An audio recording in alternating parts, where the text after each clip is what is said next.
Senior सियासतदान senator Mushahid Hussain Syed ने कहा है कि पाकिस्तान एक जिम्मेदार एटमी कुव्वत है। पाकिस्तान खित्ते में एक मुनफरिद मकाम के साथ उभर रहा है।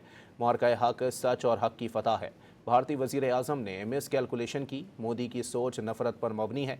वो मार्का हक की कामयाबी के 1 साल मुकम्मल होने पर नस्ट यूनिवर्सिटी इस्लामाबाद में सेमिनार से खिताब कर रहे थे। Our finest hour, mashallah.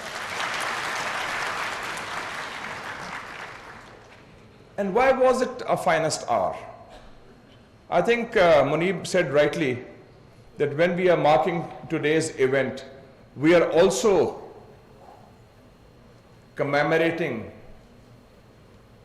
and paying tribute to truth. सच्चाई की बात कर रहे हैं हम, हक की बात कर रहे हैं.